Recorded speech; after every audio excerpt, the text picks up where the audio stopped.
Hey guys, what's going on? It's Gatsu. So today we are talking about Demonology.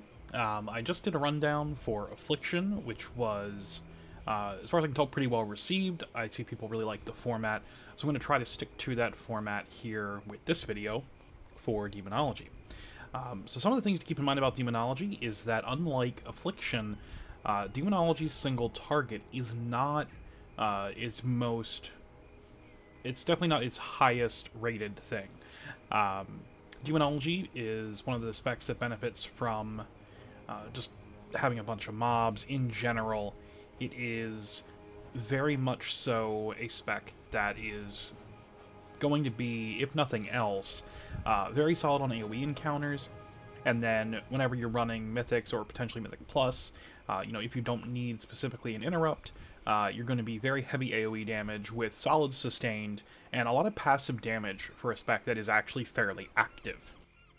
Now, the talents for this spec are pretty interesting. You actually have a lot of room to customize what you want to do.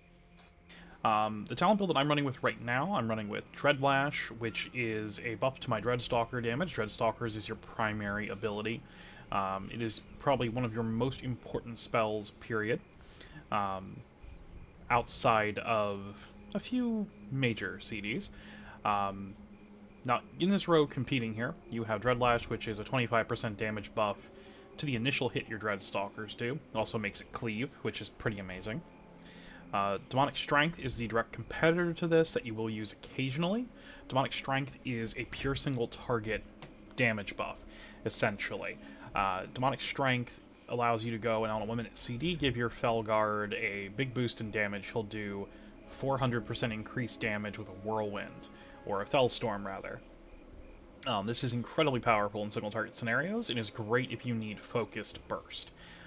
This falls behind Dreadlash for AoE damage, purely because you're going to be casting your Dreadstalkers significantly more often, which is why, of course, Demonic Strength comes ahead in single target, whereas the Dreadlash is just higher AoE. Now, Bilescourge Bombers is definitely usable. It is an instant cast AoE with a targeted ground effect. I have not used this much, and it's mostly personal preference. The spell is good, it does do decent damage, but I haven't had much of a need for this. I found Dreadlash just to perform just better for me personally, especially since we will not be able to swap talents in Mythic Plus. I don't see myself taking this talent too often. In the level 30 row here, we have Demonic Calling. This makes it so that your Shadow Bolt and Demon Bolt have a 20% chance to make your next call Dreadstalkers cost 1 less Soul Shard and have no cast time. Essentially what this does is allows you to basically fish for a proc during your general rotation to, 1, save you a Soul Shard on your summoned Dreadstalkers, as well as, just giving you that ability to move and cast it at the same time. This also lets you line certain things up in your rotation as well. I have not used Power Siphon more or less at all. Power Siphon definitely will have its uses later on. In situations I have now, I don't see a need for me to sacrifice imps to get 2 charges of Demonic Core. If I get specific traits that boost my Demon Bolt damage, I could definitely see this being worthwhile. But most of the time I don't really feel I need basically the mobility this provides by allowing you to sacrifice a couple of imps in order to get 2 instant casts. I seem to have just plenty of... I honestly just end up with plenty of procs without it. So I haven't used that. And Doom, as far as I can tell, is going to be perhaps a raid talent, maybe. I have not seen the numbers as far as Doom is where it sits at the moment. But for the time being, I'm just running Demonic Calling. Level 45 row here, this is just Demon Skin, Burning Rush, and Dark Pact. It's the same across all 3 specs. I'm currently running Dark Pact for the extra CD. No other reason than that. You can take Burning Rush if you want for extra movement, although we are actually quite mobile, so we really don't need it. And Demon Skin, of course, is the passive if you do not need the active that Dark Pact gives you. Demon Skin is great if you don't need Dark Pact. Now the level 60 row, this is where there's a little bit of contention at the moment in the community. There is From the Shadows, which makes your Call Dreadstalkers, it gives them an extra 20% damage debuff to go on the target that you hit with them.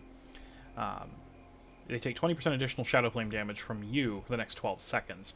What this essentially does is your Implosion and your Demon Bolt are your two sources of Shadow Flame damage, and this will buff that damage by 20%. This essentially gives you, just an extra damage window. This is what I used most of the time in beta because Soul Strike was not working properly. However, with Soul Strike now currently working properly, this is a 50-yard range, instant cast, 10-second cooldown. Your Felguard, or in my case, my Abyssal here, he will go ahead and he will strike an enemy within 50 yards for about the damage of a Shadow Bolt in shadow damage, and generates you 1 Soul Shard. This is on-demand Soul Shards, which is incredibly useful for smoothing out your rotation if you make an error, as well as being able to get your pet over there as quickly as possible to deal with a new ad that is spawned, to change targets quickly. Soul Strike's great for that. And the cooldown's low enough that it's just an incredibly useful tool. Now, Summon Vile Fiend is what I will most likely be taking in Raid. The extra summon is incredibly powerful, and he does quite a bit of damage. It's a 1.8 second cast, so it does take a little bit, but you can line it up with your big cooldown, your Summon Demonic Tyrant, in order to get some pretty crazy damage out of him in general. I don't need him in Mythics at the moment. There isn't really time, and I would much rather just get more imps for AoE. The next row here, this is 100% personal preference here. Dark Fury if you want the extra stun, Mortal Coil if you want the extra healing for some reason, or if you need a Horrify effect, and then Demonic Circle if you just need to be able to quickly escape from a mob. Again, personal preference. Now, the level 90 row here, there is an option of Soul Conduit, Inner Demons, or Grimoire Felguard. Soul Conduit is not in a good place right now. We really, at this point, I'm not having any issues whatsoever with Soul Shards. I don't really see any reason to take this talent at the moment. Inner Demons just outperforms it basically just for damage. Inner Demons gets you an extra Wild Imp every 12 seconds, and has a 10% chance to also summon an additional demon to fight for you for 15 seconds. This doesn't sound like a whole lot, but occasionally you will just get a random extra demon. I've seen Satyrs, I've seen Shavara, I have had one of those, it's like an Ursol dog or whatever it is. The ones we saw in Antorus with the multiple faces, they're really creepy, I don't like them. As well as you can actually get Prince Malchezaar from Karazhan, which is pretty hilarious. There's a lot of different demons this can help you summon, and they do get extended by your Demonic Tyrant. So it's just extra demons, and more demons equals more damage from Sacrifice Souls, which we'll get to momentarily. Now, Grimoire Felguard gives you an additional Felguard. This is a pretty big DPS cooldown. It works really well. It syncs up very well, of course, with Nether Portal, as well as a couple of other talents. If you want to take this talent, I believe right now it is actually a DPS loss over Inner Demons. However, this does give you that targeted damage, and as well as an additional stun if you need it. This is very powerful because it's a 25% stronger Felguard for 15 seconds, which is, that's nothing to scoff at. That's pretty strong. Now, the last row here is Sacrifice Souls. This right now is the only talent we can really take when we're running Mythics. Shadow Bolt and Demon Bolt deal 5% additional damage per demon you have summoned. So right now, of course, you can see I have 2 imps. So I have 2 imps, so that's 10% more damage, and then I have my Felguard / Abyss Guard here, so I get 15% additional Shadow Bolt damage pretty much all the time baseline. Every imp, of course, is an additional 5%. The 2 Dreadstalkers you get, that's another 10%. Your Demonic Tyrants more, everything you get while you're in your damage window. Your extra demons you get from Inner Demons, of course, that all stacks up and adds more to Sacrifice Souls. So this is a very powerful talent. It looks like it might not be that great to some people whenever you first look at it. When you look at the math behind it, very, very powerful talent indeed. Demonic Consumption gives you a further focus on your damage. If you want to go and put all of your damage into your Demonic Tyrant on a big boss, Demonic Consumption may be the choice. I have not played with this much at all because, of course, I want my imps, I want them to be empowered, I want them to stay around, so that after my Demonic Tyrant dies, I can then fling all the imps with Implosion and do a bunch of damage because they're still at full energy. We may see this later on as a very, very powerful raid talent, but for the moment, of course, in Mythics, we're just going to stick with Sacrifice Souls. Now, the last talent here, Nether Portal, I'm not going to discuss this too much because I haven't really played with it at all. I played with it in Raid during beta for the couple of bits of raid testing I did. Nether Portal is definitely a raid cooldown. This is something you're definitely not going to have very much time to run in any sort of Mythic or anything like that. It's a 3-minute cooldown. It costs you 3 soul shards. I feel this talent's very clunky. I'm really expecting some changes to it in the future. Hopefully they'll remove the soul shard cost and just make it a very large cooldown because it's pretty prohibitive at the moment. Alright, so moving on from talents. Oh no. We have DC'd mid-video. Oh no! Alright, so we're back in from that wonderfully timed DC there. Hopefully that wasn't too jarring as we swapped over. So we just got done with talents here. There isn't really much of a need to go through the spell book, so I'm just going to go over what I have on my bars here real quick before I show you just a real basic rotation for both single target and for AoE. So our main filler is Shadow Bolt. Shadow Bolt is just literally that, it is filler. We only use this when we have nothing else to do. Generates a soul shard, does some damage. Called Dreadstalkers, this is our primary soul shard spender. We want to make sure this stays on cooldown.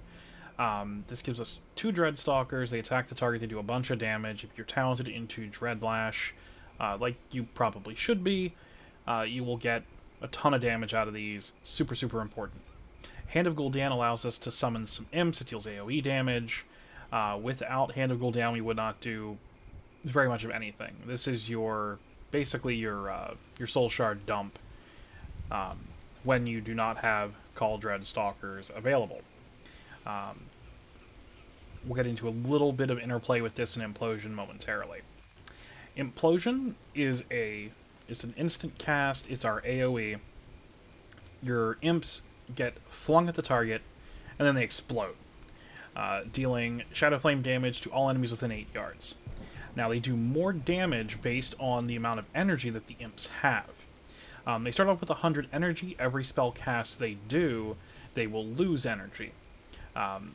So if you have freshly summoned imps and you throw them at a target, they will do more damage than if they have been out and they have cast 5 times. At 5 times, I believe you actually can't throw them anymore, and they just fade away. So you have to make sure that you're constantly getting more imps, and more on that shortly. Demon Bolt is our very long spellcast. This is a real big damage ability normally. It deals about double the damage of a Shadow Bolt and generates you 2 soul shards.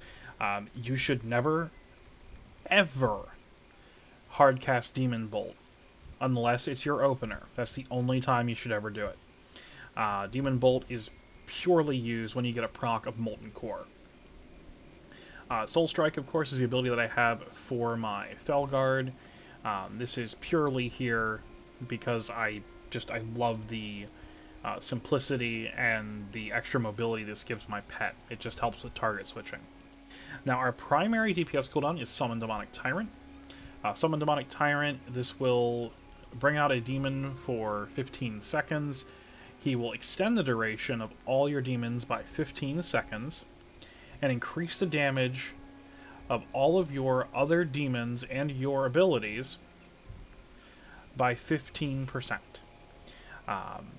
So this is a ton of damage. Ton of damage. Big DPS cooldown. So it is huge. We want to make sure we are using Demonic Tyrant basically on cooldown. It is okay to hold it for a second or two, so you can toss your Dreadstalkers out first. And whenever you summon him, you also want to make sure that if you have any soul shards, you want to be burning those down and getting the demons summoned, and then very shortly after summoning your Tyrant. So you extend those and get the most out of it. However, you don't want to delay it more than like 2 or 3 seconds at most, just because you will start to lose damage after a bit. Not a huge issue in dungeons, but in raids, of course, that will really impact your damage over the course of a fight. Now, aside from those abilities, we really don't have much else as Demonology that we really need to pay a ton of attention to.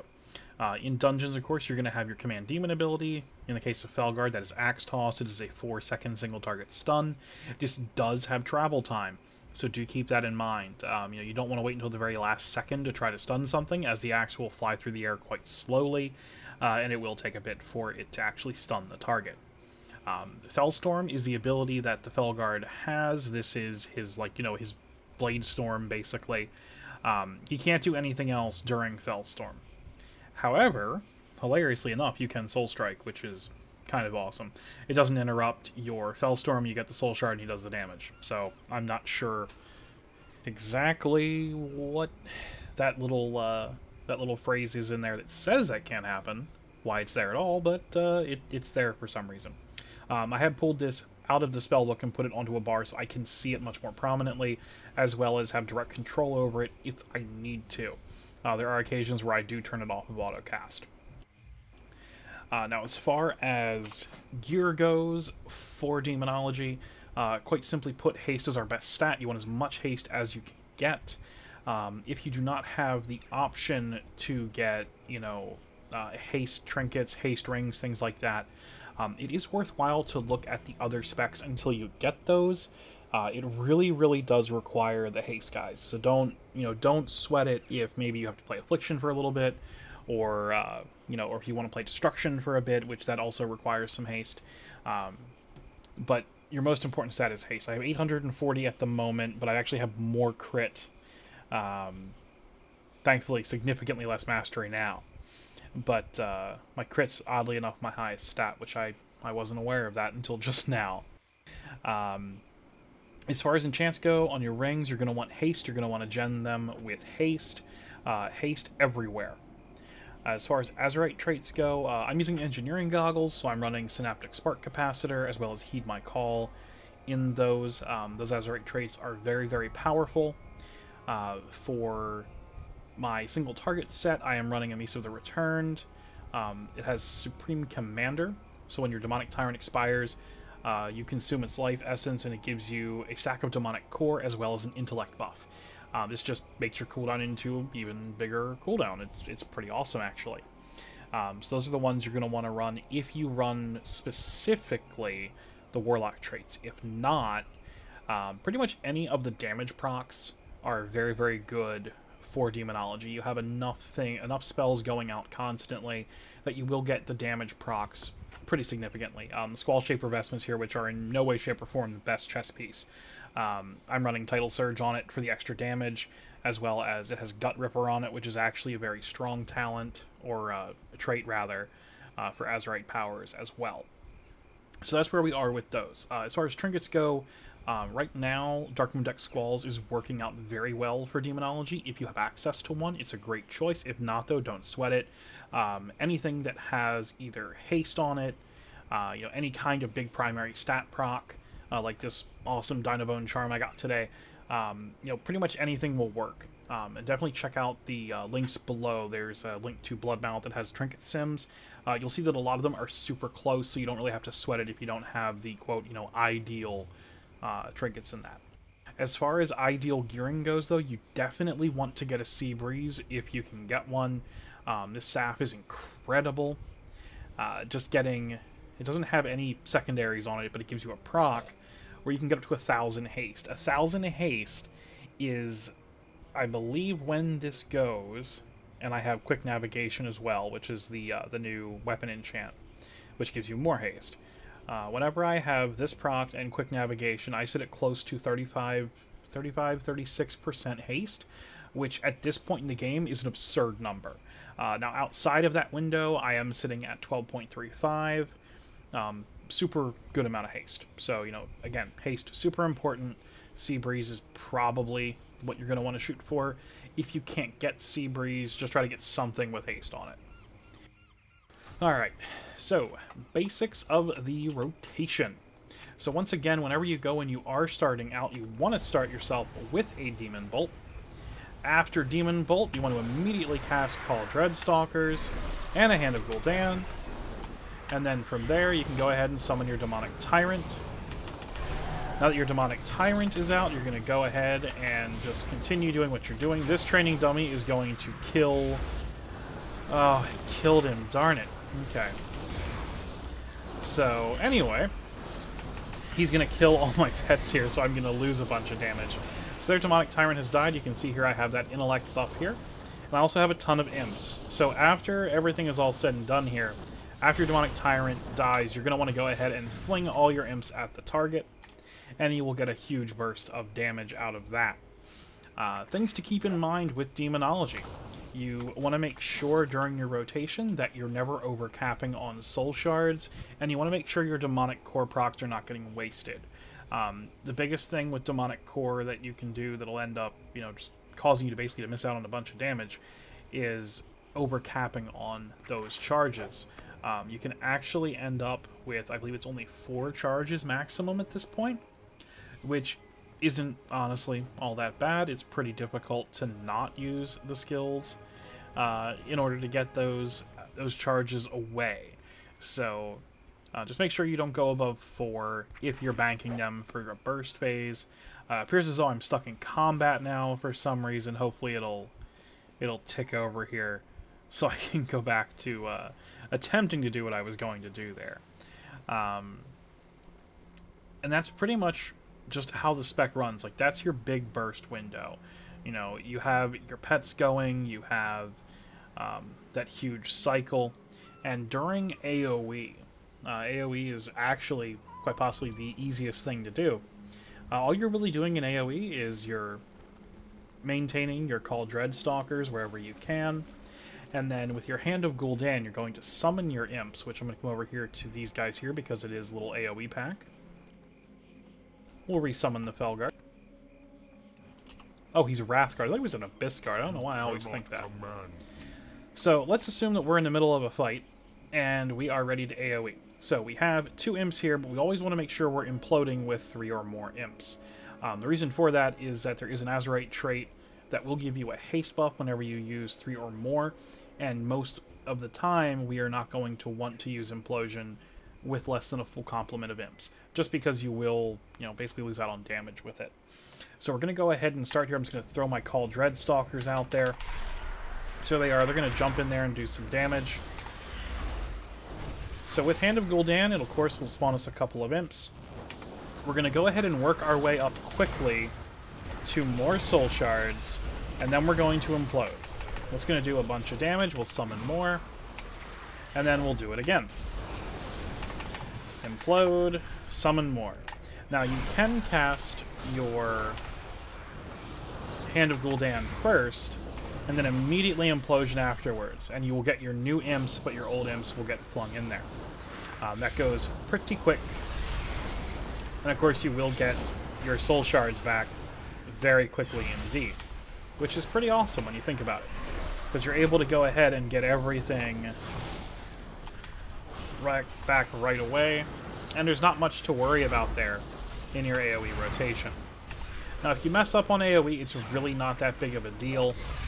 You know, you can recover pretty quickly, and there also is a lot of room for error with Demo. You know, if you end up with a few more imps, you know, no big deal. Just throw them all. You'll do more damage. The more imps you have, the bigger that burst will be, so if you need to save them up for a little bit, say you have, you know, some ads are spawning and running in, you know, wait a second or two, get some more imps out there, and then do it. That's kind of really all you have to do with Demo to do good AoEs. Make sure that whenever you're using Implosion, you have at least a couple of imps to go, and you're not, you know, wasting time trying to build up things that you really don't need. So I hope that there will help, you know, just kind of get everybody to understand exactly what we're doing with Demo. Again, not overly complicated. You know, just a little bit of forethought there, a little bit of planning, and you can do some pretty amazing damage with Demonology. It's mostly just watching your procs, making sure that you're not wasting any of your, you know, big abilities. You're not leaving things on cooldown, or off cooldown rather, longer than you need to. And of course, your Demonic Tyrant is only going to increase your AoE damage there. If you're in the middle of a fight and you decide to pop Demonic Tyrant on AoE, just be sure you don't implode right away unless you really do need the burst. Because you can save up all those imps and then do a massive amount of burst. So it really just comes down to when do you want the damage. Now during your Demonic Tyrant, your imps will not lose energy. They will just chain cast the whole time, which is pretty incredible.